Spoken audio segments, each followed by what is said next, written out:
Hello बच्चों, आप लोग कैसे हैं। उम्मीद करते हैं कि आप लोग अच्छे होंगे और स्वस्थ होंगे। आज हम लोग ट्वेल्थ क्लास की हिस्ट्री का पहला चैप्टर पढ़ने जा रहे हैं, जिसका नाम है ईंटें मनके तथा अस्थियां। इसे हड़प्पा सभ्यता के नाम से भी जाना जाता है।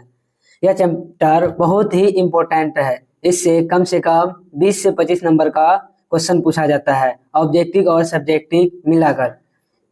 इसमें हम पूरा थ्योरी कवर करेंगे और अगले पार्ट में ऑब्जेक्टिव लेके आएंगे। पहले हम लोग देख लेते हैं इतिहास। इतिहास क्या है? इतिहास दो शब्दों से मिलकर बना है, इति प्लस हास। बीते हुए वक्त की कहानी को इतिहास कहते हैं। इतिहास का पिता हेरोडोटस को कहा जाता है। किसको? हेरोडोटस को। एच से हिस्ट्री और एच से हेरोडोटस। तो ये ट्रिक हो गया। कैसे याद रखेंगे इतिहास का पिता कौन है? इतिहास का पिता हेरोडोटस है। एच से हिस्ट्री, एच से इतिहास। इतिहास को 3 काल खंडों में बांटा गया मुख्य रूप से। ऐसे तो बहुत सारे पार्ट हैं, जैसे कि प्राचीन काल इतिहास, उसके भी अलग अलग खंड हैं। तो इतिहास को मुख्य रूप से कितने खंडों में रखा गया? 3 खंडों में रखा गया। प्राचीन काल इतिहास, नंबर 2 पे मध्यकाल इतिहास, नंबर 3 पे आधुनिक काल इतिहास। प्राचीन काल इतिहास 30 लाख ईसा पूर्व से 712 ईस्वी तक चला। 30 लाख ईसा पूर्व से कब तक चला? 712 ईस्वी तक। मध्यकालीन इतिहास 712 ईस्वी से 1498 ईस्वी तक चला। और आधुनिक काल इतिहास 1498 से अभी वर्तमान समय में जो इतिहास पढ़ते हैं वो किसके अंतर्गत आता है? आधुनिक काल इतिहास के अंतर्गत आता है।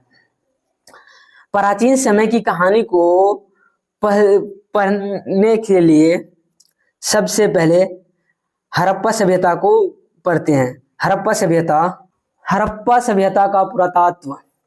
हड़प्पा सभ्यता को कई अलग अलग नामों से जाना जाता है, जैसे सिंधु घाटी सभ्यता। सिंधु घाटी सभ्यता इसको इसलिए कहते हैं कि यह सभ्यता जो था ना, सिंधु नदी के किनारे बसा हुआ था। किस नदी के किनारे? सिंधु नदी के किनारे बसा हुआ था, इसीलिए इसे के सिंधु घाटी सभ्यता भी कहते हैं। और इसे हड़प्पा सभ्यता भी कहते हैं। हड़प्पा नगर जो था ना, रावी नदी के किनारे बसा हुआ था। आपको क्वेश्चन में पूछेगा हड़प्पा किस नदी के किनारे बसा हुआ था? रावी नदी के किनारे बसा हुआ था। और इस सभ्यता में सबसे पहले किस नगर की खुदाई हुई? हड़प्पा की खुदाई हुई। और मोहनजोदड़ो, इसे मोहनजोदड़ो सभ्यता के नाम से भी जाना जाता है। मोहनजोदड़ो हड़प्पा सभ्यता की सबसे बड़े नगरों में से एक था। मोहनजोदड़ो को मृतकों का नगर भी कहा जाता है। मोहनजोदड़ो का अर्थ होता है मृतकों का टीला। इसे कांस्ययुगीन सभ्यता भी इस सभ्यता को कांस्ययुगीन सभ्यता भी कहा जाता है, क्योंकि इस समय लोग कांसे की प्रयोग करना सीख गए थे। इसे अध्यकाल इतिहास के नाम से भी जाना जाता है। अध्यकाल इतिहास इसे कहा जाता है क्योंकि इस सभ्यता के लोग लिखने तो जानते थे, पर ऐसा लिख के गया है जिसे हम लोग पढ़ नहीं सकते हैं। इसीलिए पूछेगा हड़प्पा सभ्यता की लिपि कैसी है? भाव चित्रात्मक। कैसी है? तो भाव चित्रात्मक है। हड़प्पा सभ्यता का बसावट कैसा था जी? ग्रिड पद्धति। कैसा था? ग्रिड पद्धति। हड़प्पा सभ्यता के लोग जो है ना, समुद्र मार्गों के द्वारा एक जगह से दूसरे जगह व्यापार करते थे। तो हड़प्पा में एक बंदरगाह नगर पाया गया है। हड़प्पा सभ्यता में एक बंदरगाह नगर पाया गया है जिसका नाम लोथल है। क्या जी? लोथल, जो कि गुजरात, वर्तमान समय में कहाँ स्थित है? गुजरात में भोगवा नदी के किनारे स्थित है। और यह कैसा नगर है? बंदरगाह नगर है। लोथल पूछेगा लोथल कैसा नगर है? तो बंदरगाह नगर है। हड़प्पा सभ्यता का आकार कैसा था जी? त्रिभुजाकार। कैसा? त्रिभुजाकार। एक इतिहासकार थे जिसने हड़प्पा और मोहनजोदड़ो को सिंधु घाटी सभ्यता का प्रमुख स्थलों को क्या कहा है? जुड़वां राजधानी कहा है। आपको क्वेश्चन में पूछेगा हड़प्पा एवं मोहनजोदड़ो सिंधु घाटी सभ्यता के प्रमुख स्थल थे, इसे जुड़वां राजधानी किसने कहा? पिग्गट महोदय ने। किसने? पिग्गट महोदय ने। इन्हें जुड़वां राजधानी कहा गया है। हड़प्पा सभ्यता का क्षेत्रफल 12,99,600 वर्ग किलोमीटर था। लगभग 13 लाख किलोमीटर क्षेत्र में फैला हुआ था। जिस समय हड़प्पा सभ्यता चलता था ना, उस समय दुनिया में 4 और जगह सभ्यता चलते थे। जैसे आपको हो गया हड़प्पा सभ्यता, भारत वाले क्षेत्र में कौन सा था, हड़प्पा सभ्यता। और मिस्र में, मिस्र को ही इजिप्ट के नाम से जानते हैं, और इधर मिस्र में मिस्र की सभ्यता चलता था। और मेसोपोटामिया में मेसोपोटामिया की सभ्यता, ईरान में ईरान की सभ्यता एवं चीन जैसी सभ्यता के समकालीन थे। पूछेगा हड़प्पा सभ्यता किसके समकालीन था जी, मिस्र, मेसोपोटामिया, ईरान एवं चीन जैसी सभ्यता का समकालीन था। मोहनजोदड़ो किस भाषा का शब्द है, तो सिंधी भाषा का शब्द है। किस भाषा का शब्द है, सिंधी भाषा का शब्द है, जिसका अर्थ होता है मृतकों का टीला। जिसका अर्थ क्या होता है, मृतकों का टीला। पुरातात्विक, पुरातात्विक एक संस्कृत भाषा का शब्द है। आपको क्वेश्चन में पूछा जाएगा पुरातात्विक कैसा, किस भाषा का शब्द है, संस्कृत भाषा का शब्द है, जिसका अर्थ होता है पुराने तत्वों एवं वस्तुओं एवं तत्वों को जानना एवं उनकी रक्षा करना। क्या कहलाता है, पुरातत्व। अच्छा, सभ्यता किसे कहते हैं जी, सभ्यता लोगों के एक ऐसे समूह को कहा जाता है जिसमें रहन सहन, जीवन निर्वाह के तरीके और विचारधारा एवं मान्य विशेष हो, उसे क्या कहते हैं, सभ्यता कहते हैं। उसे क्या कहते हैं, सभ्यता। पुरातात्विक, पुरातात्विक विभाग वह संस्था है, पुरातात्विक विभाग वह संस्था है जो देश के इतिहास से संबंधित जानकारी का जांच करता है और उसे सहेज कर रखता है। सन 1961 ईस्वी में कलकत्ता में पुरातात्विक विभाग की स्थापना की गई। आपको पूछेगा भारत में पुरातात्विक विभाग की स्थापना कब किया गया थी, सन 1961 ईस्वी में। कहाँ स्थापना किया गया, तो कलकत्ता में। इसके डायरेक्टर जनरल अलेक्जेंडर कनिंघम को बनाया गया। पुरातात्विक विभाग का डायरेक्टर जनरल किसको बनाया गया, अलेक्जेंडर कनिंघम को। भारतीय इतिहास का जनक कहा जाता है, अलेक्जेंडर कनिंघम को भारतीय इतिहास का जनक भी कहा जाता है। अब हम लोग सिंधु घाटी सभ्यता की भौगोलिक विशेषताएं देखेंगे, यानी उसका क्षेत्रफल कितना है, आकार कैसा है, और भारत की किस दिशा में फैला हुआ है, और यह किस काल से कितना ईस्वी से कितना ईस्वी तक चला, और हड़प्पा एवं मोहनजोदड़ो की बीच की दूरी क्या थी। देखिए सिंधु घाटी सभ्यता की भौगोलिक विशेषताएं। नंबर 1 पे सिंधु घाटी सभ्यता का क्षेत्रफल। इसका क्षेत्रफल आपको ऊपर भी बता दिए हैं कि 12,99,600 वर्ग किलोमीटर था। सिंधु घाटी सभ्यता का आकार कैसा था जी, त्रिभुजाकार था। कैसा, सिंधु घाटी सभ्यता त्रिभुजाकार क्षेत्र में फैली हुई थी। सिंधु घाटी सभ्यता भारत के किस क्षेत्र में फैली हुई थी, पश्चिमोत्तर क्षेत्र में। किस क्षेत्र में, पश्चिमोत्तर क्षेत्र में। हड़प्पा सभ्यता का काल 2600 बीसी से 1900 बीसी को माना गया है। हड़प्पा एवं मोहनजोदड़ो के बीच की दूरी 670 किलोमीटर है। देखिए यह चैप्टर बहुत ही इंपॉर्टेंट है और इससे 5 नंबर का क्वेश्चन एक फिक्स है और ऑब्जेक्टिव तो बहुत सारा भर भर के पूछा जाता है, इसीलिए ध्यान से इसको पढ़िए। हड़प्पा सभ्यता की आर्थिक जीवन, यहाँ से जो है ना 5 नंबर का क्वेश्चन पूछा जाता है कि हड़प्पा सभ्यता की आर्थिक जीवन क्या थी। आइए हम लोग देखते हैं हड़प्पा सभ्यता की आर्थिक जीवन। हड़प्पा सभ्यता में जीवन निर्वाह के तरीके। वहां के लोग कृषि क्या करते थे। पहला टॉपिक क्या होगा इसका, कृषि। हम लोग पहले कृषि को देखते हैं। हड़प्पा सभ्यता के लोग मुख्य रूप से गेहूं, जौ, दाल, बाजरा, सफेद चना आदि उगाते थे। हड़प्पा सभ्यता के लोग जो है ना मुख्य रूप से गेहूं, दाल, चावल, बाजरा, सफेद चना आदि उगाते थे। और सिंचाई के लिए जिस तरह हम लोग अभी नहर का प्रयोग करते हैं ना, उस समय भी हड़प्पा सभ्यता के लोग भी नहर एवं कुआं का प्रयोग करते थे। कुआं समझते हैं ना जी, जो पहले गांव में हुआ करता था, अभी तो बहुत कम होता है। हड़प्पा सभ्यता की मोहर जो मिला है हड़प्पा सभ्यता में, उसमें पशु मिला है, जिससे बैल बैल मिला है, और उसमें हल भी मिला है।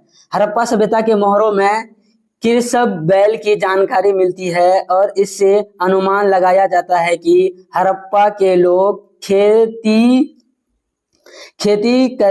करने के लिए बैल का प्रयोग करते थे। जिस तरह अभी हम लोग खेती करने के लिए किसका प्रयोग करते हैं जी, गाड़ी का, उसी तरह हड़प्पा सभ्यता के लोग किसका प्रयोग करते थे, बैल का। कई जगहों पर हल के प्रतिरूप मिले हैं, जिससे पता चलता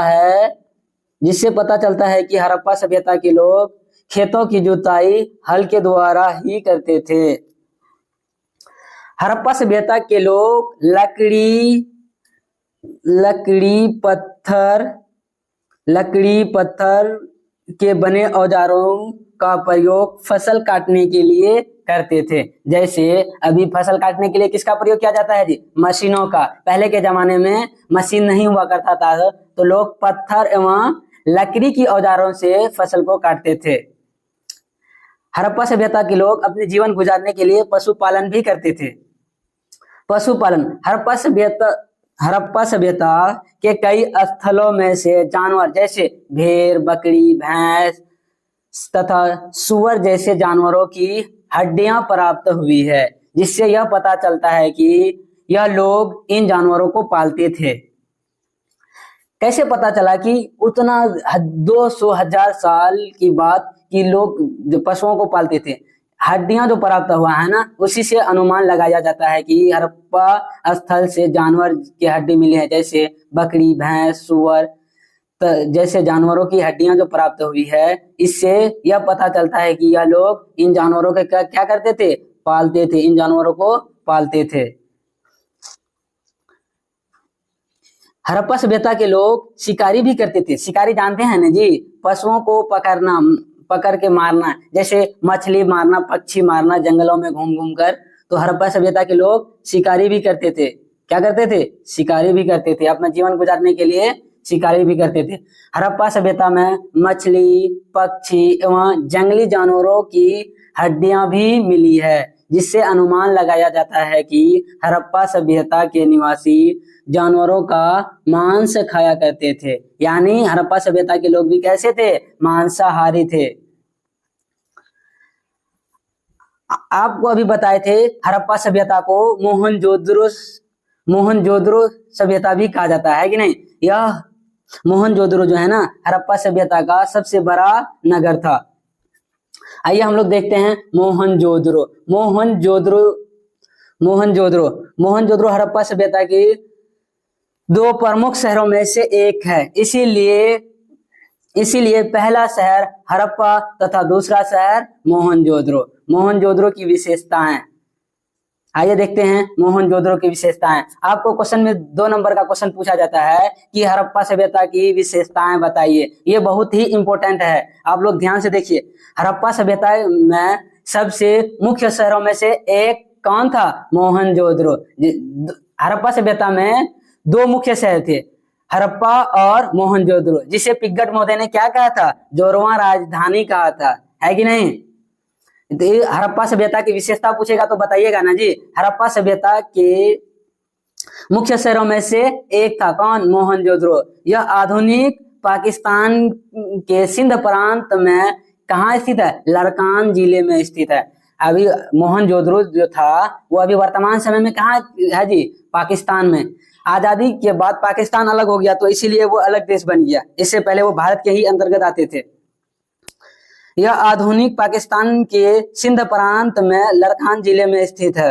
मोहनजोदड़ो में जो है ना, नगरों को 2 वर्गों में रखा गया है, एक दुर्ग दूसरा निचला शहर। दुर्ग शहर में अमीर लोग रहते थे और निचले शहर में गरीब लोग रहते थे।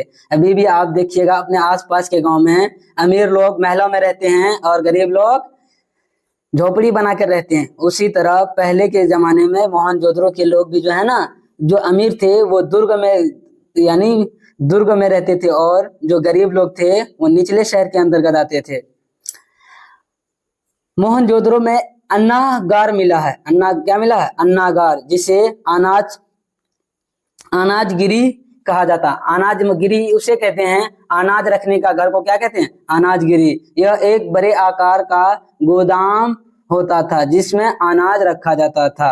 और यहाँ से एक चीज और मिला है, ध्यान से देखिएगा, विशाल स्नानागार। स्नानागार यानी बहुत बड़ा स्नानागार था जहां लोग आते थे और नहाते थे। दुर्ग पर बहुत बड़े बड़े स्नानागार के अवशेष भी मिले हैं। इनके आकार 12 मीटर लंबा तथा 7 मीटर चौड़ा था और गहराई 2.5 मीटर था। ऐसा माना जाता है कि किसी भी विशेष अवसर पर या धार्मिक अनुष्ठानों पर इसका प्रयोग नहाने के लिए किया जाता था। देखिए, हड़प्पा सभ्यता में जो विशाल स्नानागार मिला है ना, तो इतिहासकारों ने अनुमान लगाया है, ऐसा माना जाता है कि किसी विशेष अवसर पर या धार्मिक अनुष्ठानों पर, यानी धार्मिक त्योहार वगैरह होता है ना जी, वही कहा गया, धार्मिक अनुष्ठानों पर इसका प्रयोग नहाने के लिए किया जाता है। जैसे आप लोग छठ पर्व सुने हैं ना जी, छठ पर्व में सब जाते हैं ना नदी के किनारे, उसी तरह धार्मिक अनुष्ठान के लिए लोग नहाने के लिए कहाँ जाते थे, विशाल स्नानागार। कहाँ के लोग, मोहनजोदड़ो के लोग। जलाशय के ताल में उतरने के लिए उत्तर एवं दक्षिण में सीढ़ियां बनाई गई थी। क्या सीढ़ियां, यानी उसकी गहराई आपको बताए। देखिए, विशाल स्नानागार जो है यह दुर्ग पर बड़े बड़े आकार के मिले हैं। लंबाई इसका 12 फीट है तथा चौड़ाई कितना है, 7 फीट है और गहराई 2.5 मीटर है। तो हड़प्पा सभ्यता के लोग जो वहां नहाने के लिए चढ़ने उतरने के लिए दिक्कत होता था ना, इसीलिए उसमें सीढ़ियां भी बनाई गई थी ताकि दिक्कत ना हो। आइए देखते हैं हड़प्पा सभ्यता की सड़कें। आपको क्वेश्चन में पूछा जाता है कि 5 नंबर का क्वेश्चन में पूछेगा, हड़प्पा सभ्यता की सड़क व्यवस्था कैसी थी। मोहनजोदड़ो में सड़क 4 से 10 मीटर चौड़ा था। अपने यहाँ अभी 4 लेन का भी सड़क इतना चौड़ा नहीं होता, 4 से 10 मीटर नहीं होता है, जबकि उस समय में मोहनजोदड़ो की सड़कें इतना चौड़ा हुआ करते थे। यहाँ सड़कें एक दूसरे को समकोण पर काटती है, यानी 90 डिग्री पर काटती है, डायरेक्ट जाकर घूमता नहीं है।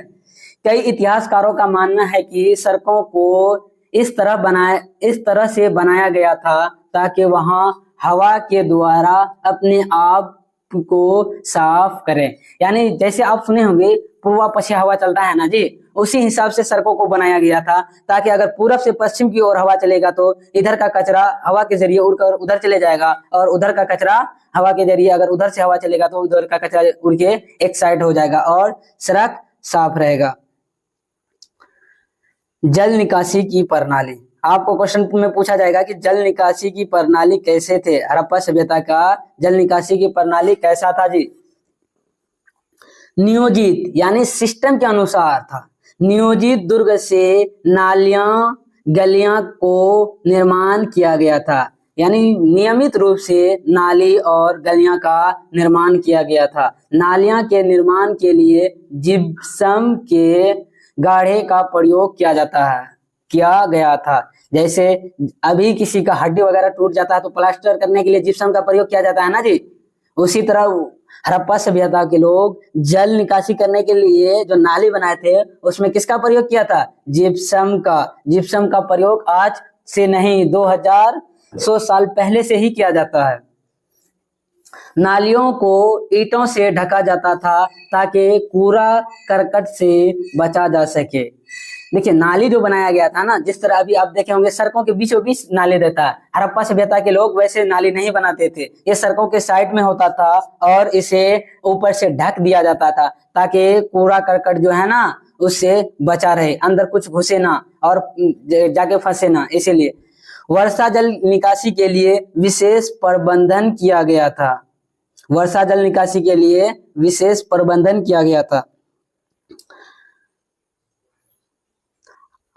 आज यहीं तक रहने दीजिए दोस्तों, और पार्ट 2 अगला चैप्टर में हम लोग पढ़ेंगे।